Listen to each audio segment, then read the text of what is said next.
Hello అండి, ఎలా ఉన్నారు? బాగున్నారా? బాగున్నారని అనుకుంటున్నాను. బాగుండాలని కూడా కోరుకుంటున్నాను. అండ్ ఎలా జరుగుతుందండి మీ ప్రిపరేషన్? ఎగ్జామ్కి ఇంకెంత టైం లేదు కదా, సో మంచిగా ప్రిపేర్ అవ్వండి. ఎట్లాంటి స్ట్రెస్ అండ్ ఎట్లాంటి టెన్షన్ అనేది తీసుకోకుండా మంచిగా ప్రశాంతంగా ప్రిపేర్ అవ్వండి, టెస్ట్ ఇవ్వండి. And coming to the video, ఈరోజు ఆఫ్టర్నూన్ స్టార్ట్ చేశాను చదవడము. అండ్ ఇది వచ్చి ఇండియన్ పాలిటీయే రన్ అవుతుంది. And Indian polity bulk book కదండి, సో అట్లీస్ట్ టైం పడుతుంది. ఈవెన్ నాది ఇది కొత్త బుక్ కాబట్టి కొంచెం టైం పడుతుంది. ఆల్రెడీ పాత బుక్లో నేను అన్ని హైలైట్ చేసుకున్నా, బట్ చాలా మోడిఫికేషన్స్ అనేవి వచ్చాయి కాబట్టి నేను కొత్త బుక్లోనే చదువుతున్నాను. నన్ను అయితే చాలామంది అడుగుతూ ఉంటారు, నైట్ 3 వరకు నిజంగా చదువుతారా మీరు? ఒక 10 minutes చదివి తర్వాత నిద్రపోతారు కదా అనేసి. నేను ఒక 2-3 కామెంట్స్ ఏమో చూశానండి. నేను మీకు చెప్పేది ఒకటే, నిద్ర రాదు అని అయితే చెప్పలేను. బికాజ్ ఇనీషియల్ డేస్లో ఎవరైతే ఇంత లేట్ నైట్స్ ఉండి చదవాలనుకుంటున్నారో డెఫినెట్గా నిద్ర వస్తుంది, ఎందుకంటే అలవాటు ఉండదు కాబట్టి. కానీ ఫర్ ది లాంగ్ టైం ఇదే ఫాలో అవుతూ వస్తున్న వాళ్ళకైతే అట్లేం ఉండదండి. బికాజ్ మధ్యలో ఏమైనా కొంచెం స్లీప్ వస్తే పవర్ నాప్స్ అట్లా తీసుకోవచ్చు, కానీ నార్మల్గా అయితే అంత డీప్ స్లీప్కి వెళ్ళే స్టేజ్ అయితే ఇప్పుడు ఉండదన్నమాట. ఎందుకంటే నేను చాలా టైం నుంచి ఇదే రొటీన్ ఫాలో అవుతున్నాను కాబట్టి. అండ్ ఇప్పుడు నాకు వచ్చి మార్నింగ్ టైమ్స్ అసలు కుదరదు. సో బాబుతో నేను పడుకుంటాను, అంటే 1 hour 1.5 hour అట్లా పడుకుంటాను కాబట్టి నైట్ అసలు రాదనమాట నిద్ర. అండ్ ఈవెన్ వచ్చినా ఆ టైంలో నేను ఏం చేస్తానంటే, అండ్ మీకు కూడా ఇది వర్క్ అవుతుంది డెఫినెట్గా, నేను గట్టిగా చదువుతాను అనమాట. అంటే చేతులు ఊపుకుంటూ నాకు నేను ఎక్స్ప్లెయిన్ చేసుకుంటూ అసలు ఆ కాన్సెప్ట్ ఏంటి, ఆ టాపిక్ ఏంటి, ఇందులో ఏం చెప్తున్నారు అనేది నాకు నేను ఎక్స్ప్లెయిన్ చేసుకుంటూ యాక్టివ్ రీడింగ్ చేస్తాను. సో దట్ నాకు నిద్ర రాదు. ఒకవేళ వస్తున్నా కూడా నా మైండ్ అనేది నా నోరు అనేది రన్ అవుతూ ఉంటుంది కాబట్టి సో నేను నిద్రపోయే ఛాన్స్ ఉండదు. ఆర్ ఎల్స్ నేను సీసాట్ సాల్వ్ చేస్తాను. సీసాట్కి చాలా బ్రెయిన్ అనేది యూజ్ చేయాలి కాబట్టి సో ఆ టైంలో సీసాట్ చేస్తాను. ఇట్లా చేస్తూ ఉంటానన్నమాట. సో దట్ నాకు నిద్ర అనేది నేను మోస్ట్లీ అవాయిడ్ చేయొచ్చు అని. ఇంకా నిద్ర వస్తుంది అనుకుంటే ఖచ్చితంగా కాఫీ అయితే తీసుకుంటాను. అండ్ నేను మిమ్మల్ని కాఫీ కన్జ్యూమ్ చేయమని చెప్పను, కానీ నాకు వచ్చి నేను కాఫీ తీసుకుంటాను, ఎందుకంటే నాకు వేరే ఆప్షన్ లేదండి. నేను ఈ టైంలోనే చదవాలి. అండ్ చదివితే నాకు మార్నింగ్ అయితే అసలు అవ్వదనమాట. చదివితే ఈ టైంనే యూటిలైజ్ చేసుకోవాలి. అండ్ ఈ టైం పోతే మళ్ళీ నాకు నెక్స్ట్ డేనే. సో టైం అనేది చాలా ప్రీషియస్ కాబట్టి నేను ఖచ్చితంగా కూర్చొని చదువుతాను. అండ్ మోస్ట్ ప్రాబబ్లీ ఇంకా 3:30 అవుతుందేమో మోస్ట్లీ ఇంకా నేను వచ్చి పడుకునేసరికి. అట్లా టైం అనేది ఉంటుంది. అండ్ మీరు ఇంత లేట్ నైట్స్ చదువుతూ ఉంటారు కదా, మార్నింగ్ ఏ టైంకి లేస్తారు అనేసి అడుగుతారు. అండ్ మోస్ట్లీ నేను 8 or 8:30 లేదంటే 9 అవుతుందండి. సో ఈ టైంకి అట్లా లేస్తాను. అండ్ బాబు కూడా ఆ టైంకి లేస్తాడు కాబట్టి నాకు ఇంకా ప్రాబ్లం ఉండదు. ఇన్ కేస్ తను ముందు లేచినా కూడా పక్కన కూర్చొని ఆడుకుంటాడనమాట. సో ఇలా నా టైం అనేది నేను ప్లాన్ చేసుకున్నాను. అండ్ ఇనీషియల్ డేస్లో ఇదంతా కుదరలేదు.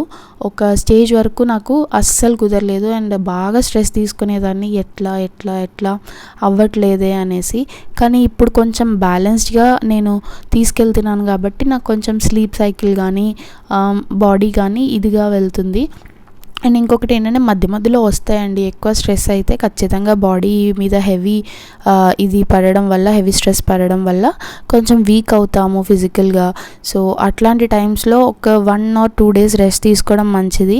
అండ్ మనం ఒక 1 week అంతా చదువుతున్నప్పుడు ఒక హాఫ్ డే అయినా రెస్ట్ తీసుకోవడం మంచిదని చెప్తాను, లేదా 1 day రెస్ట్ తీసుకోవడం మంచిది. మీరు నిజంగా ప్రొడక్టివ్గా వెళ్ళారు, ఈ 4-5 days మొత్తం ప్రొడక్టివ్గా వెళ్ళింది అనుకుంటే మిగతా 1 day రెస్ట్ తీసుకోవడం అనేది డెఫినెట్గా ఇంపార్టెంట్.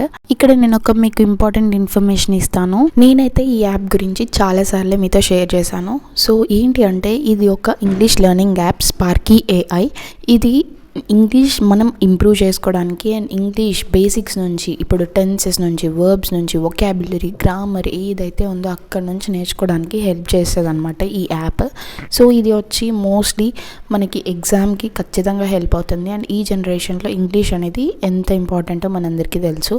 సో నేనైతే for the past 5 months 6 months నుంచి యూజ్ చేస్తున్నాను అనమాట. సో నేను నా ఇంగ్లీష్ని చాలా వరకు ఇంప్రూవ్ చేసుకోగలిగాను అని నేను మీకు చెప్పాను. బికాజ్ నేను వీక్లీ 2 ఆర్ థ్రైస్ యూజ్ చేస్తూనే ఉంటాను. అండ్ మీరు ఇక్కడ చూస్తున్నట్టయితే మనకి డిఫరెంట్ టాపిక్స్ ఉంటాయి. రోజు ఒక్కొక్క దాన్ని సెలెక్ట్ చేసుకొని ఆ టాపిక్ గురించి ఒక మనిషితో మాట్లాడినట్టుగానే మాట్లాడవచ్చు అనమాట. మన ఇంగ్లీష్ అనేది ఇంప్రూవ్ చేసుకోవచ్చు. సో ఎస్, ఇక్కడ నేను స్క్రీన్ పైన చూపిస్తున్నట్టు మీరు మైక్నైనా యూజ్ చేయొచ్చు, టైపర్నైనా యూజ్ చేయొచ్చు. సో దట్ మీకు ఏమేమి మాట్లాడాలనుకుంటున్నారో మీరు టైప్ చేస్తే ఇన్ కేస్ మీ సెంటెన్స్లో ఏమైనా రాంగ్ ఉంటే అది చెప్తుంది అనమాట, ఇది రాంగ్ అని. లేదా కరెక్ట్ అయితే మంచిగా మీకు ఆన్సర్ అనేది ఇస్తుంది. సో ఇట్లా మీరు స్క్రీన్ పైన చూస్తున్నట్టయితే మీరు ఇట్లా మాట్లాడవచ్చు. అండ్ ఇది ఫోన్లోనే కాబట్టి డెఫినెట్గా మనకి చాలా హెల్ప్ అవుతుంది. అండ్ మీకు కాంటెస్ట్లు ఉంటాయి, ఇట్లా డిఫరెంట్ గేమ్స్ ఉంటాయి. ఎక్కడైనా ఎప్పుడైనా కూడా మన ఇంగ్లీష్ని ఇంప్రూవ్ చేసుకోవచ్చు. And for mostly Telugu medium students ఎవరైతే ఉన్నారో వాళ్ళకి కొన్ని సెంటెన్సెస్ అర్థం కావు, కొన్ని వర్డ్స్ అర్థం కావు. సో అలాంటి వాళ్ళకి ఖచ్చితంగా అర్థమవుతుంది అనమాట. ఇంగ్లీష్ గ్రామర్ బేసిక్ నుంచి టెన్సెస్, మనకి వర్బ్స్ అవి ఉంటాయి కదా, సో అక్కడ నుంచి ఉంటాయన్నమాట. ప్రిలిమ్స్లో క్వశ్చన్స్ అర్థం చేసుకోవడానికి అండ్ మెయిన్స్లో క్వశ్చన్స్ అర్థం చేసుకొని మనం రాయడానికి చాలా హెల్ప్ అవుతుంది. చాలాసార్లు క్వశ్చన్ని మిస్అండర్స్టాండ్ చేసుకొని వేరే దాని గురించి రాసేసి వస్తాం. సో అలా కాకుండా ఉండడానికి మనం ఇంగ్లీష్ అనేది నేర్చుకోవాలి కాబట్టి సో ఈ యాప్ అనేది చాలా మంచిది ఇంప్రూవ్ చేసుకోవడానికి. సో దీనికి సంబంధించిన లింక్స్ అన్నీ కూడా డిస్క్రిప్షన్లో ఇస్తున్నాను, మర్చిపోకుండా చెక్అవుట్ చేయండి, మర్చిపోకుండా చూడండి, లింక్ డౌన్లోడ్ చేసుకోండి. అండ్ ఇంకొకటి ఏంటంటే మీకు అసలు ఎట్లా కంప్లీట్ చేయగలుగుతున్నారు, ఇన్ని గంటలు ఎట్లా కూర్చోగలుగుతున్నారు అని అడుగుతున్నారు. నేనైతే జెన్యూన్గా చెప్తాను, నేనైతే ఖచ్చితంగా టార్గెట్స్ అనేది పెట్టుకుంటానండి. టార్గెట్స్ అనేవి చాలా ఇంపార్టెంట్. ఎందుకంటే మీరు మార్నింగే లేచి ఈరోజు ఏం చదవాలి అనుకునే దానికంటే కూడా మీరు ముందు రోజే ప్రీప్లాన్డ్గా, అంటే నేను నెక్స్ట్ డే ఏం చదవాలి ఆర్ ఎల్స్ మార్నింగే లేచి ఈరోజు మొత్తం ఏం చదవాలి అనేది ఒక నోట్స్లో రాసుకొని, and that to for example polity ఉందనుకోండి, పాలిటీలో మీరు ఏమేమి టాపిక్స్ చదవాలనుకుంటున్నారు, ప్రెసిడెంటా, పార్లమెంటా, ప్రైమ్ మినిస్టరా, గవర్నరా అనేది మళ్ళీ సబ్ పాయింట్స్ రాసుకోండి. సో దట్ ఆ టాపిక్స్ని ఆ రోజులో కంప్లీట్ చేసేయాలి. అండ్ కొంతమందికి ఇలా వర్క్ అవుతుంది, అంటే డైలీ ఒకటే సబ్జెక్ట్ చదువుతారు, ఆ సబ్జెక్ట్ కంప్లీట్ అయిపోయిన తర్వాత ఇంకో సబ్జెక్ట్ తీసి చదువుతారు. కొంతమంది రోజుకి ఒక 2-3 సబ్జెక్ట్స్ అనేవి చదువుతారు. సో సెకండ్ పర్సన్ అయితే నేను అనమాట. ఫస్ట్ది చాలామంది ఫాలో అవుతారు, సెకండ్ది కొంతమంది ఫాలో అవుతారు. సో మీకు ఏది వర్క్ అవుతుందో అది చూసుకొని దాన్ని బట్టి స్ట్రాటజీ చేసుకోండి. స్ట్రాటజీని బట్టి అండ్ లైక్ స్ట్రాటజీ లాంగ్ టర్మ్లో చేసుకోవాలి, వీక్లీ చేసుకోవాలి అండ్ డైలీ చేసుకోవాలి. సో ఇది అయితే మోస్ట్ ఇంపార్టెంట్. అండ్ ఇది కొంచెం టైం పడుతుంది, 1 or 2 days కూర్చొని ప్లాన్ చేసుకోండి. ఎందుకంటే ఇది ఇంపార్టెంట్ కాబట్టి 1 year మనకి ఖచ్చితంగా ఈ ప్రాసెస్ని ఫాలో అవ్వాలి కాబట్టి. సో ఇలా నా స్టడీ అయితే వెళ్తుంది. నేను ఏం చదివాను అనేసి మీకు స్క్రీన్ పైన ఆల్రెడీ చూపించాను. అండ్ ఖచ్చితంగా నేనైతే ఇదే ఫాలో అవుతానండి రొటీన్. ఎంత స్ట్రెస్ అయినా కూడా నాకు ఈ ఆప్షన్ తప్ప వేరే ఆప్షన్ లేదు. బికాజ్ బేబీతో అస్సలు అవ్వదు. మార్నింగ్ టైమ్స్లో అయినంత వరకు చదువుతాను, కానీ నాకు సాటిస్ఫాక్షన్ ఉండదు అనమాట. అందుకే నైట్స్ చదువుతాను. సో ఇలా ఈ వీడియో అయితే ఎండ్ అయింది. So thank you for watching. Bye.